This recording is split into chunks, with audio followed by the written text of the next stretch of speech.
해마다 봄이 되면 독초를 산나물로 잘못 알고 먹었다가 치료를 받았다는 소식이 전해지곤 하는데요.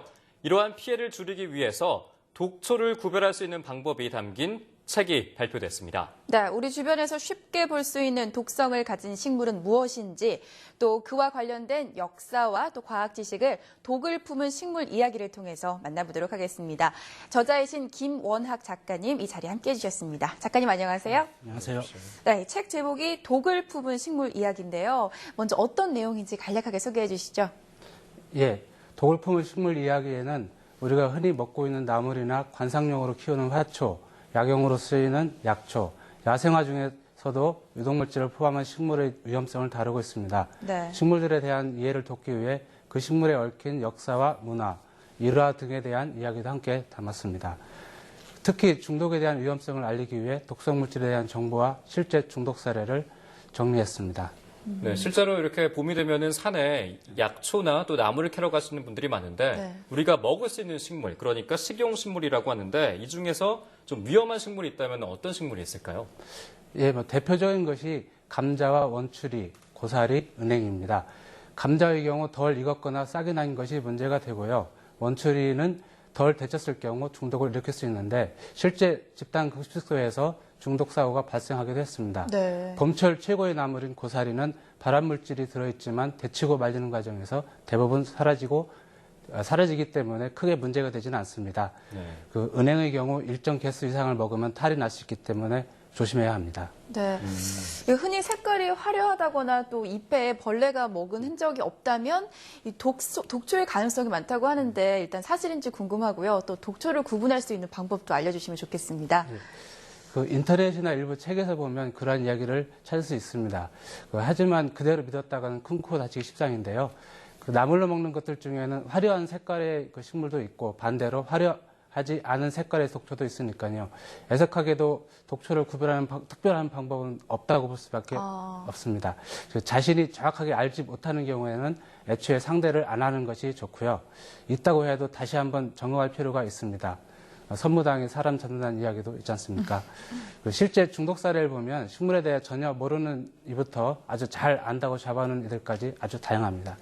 네, 제가 듣기에는 독초도 약에 쓸 수 있다라는 말이 있다고 하는데 네. 혹시 그런 사례들이 좀 있나요? 예, 예부터 그런 얘기가 많이 있는데요. 스위스의 약학자 파라셀루스의 경우 모든 약이 독이다. 용량이 문제일 뿐 독성이 없는 약물은 없다고 말했습니다. 옛 그리스인들도 약이 독을 만든다고 했습니다. 그 이야기는 약과 독은 쌍둥이이며 지킬 박사와 하이드라는 것이지요. 약도 많이 먹으면 독이 되고 독도 적게 먹으면 약이 될 수 있다는 이야기입니다. 대표적인 식물로는 흔히 부자, 천호 등으로 불리는 투우꽃인데요. 이런 맹독성 식물들은 흔히 극약이라고 부릅니다. 허준의 일대기를 다룬 소설에서도 이 부자를 이용해서 치료하는 내용이 나오는데요. 하지만 결과적으로 그 노인은 운명을 하게 됩니다.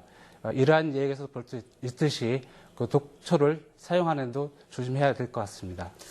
네, 그런데 이렇게 사람에 따라서 독초를 만지거나 또 먹어도 괜찮은 사람도 있는데 통증이나 또 병이 생기는 경우도 있고요. 이렇게 반응의 차이가 나타나는 이유는 뭔가요? 네, 대표적인 예가 온나무입니다. 온나무를 만졌을 경우 어떤 사람은 옷이 오르지만 그렇지 않은 이도 있습니다. 이는 사람에 따라 약물에 대한 반응이 다르기 때문입니다. 동물에 따라 다르기도 한데요. 바람꽃 종류의 경우 사람에게 독성을 유발하지만 염소에는 해가 없습니다. 맹독성 식물인 미치광이 풀도 토끼에게는 영향이 없습니다.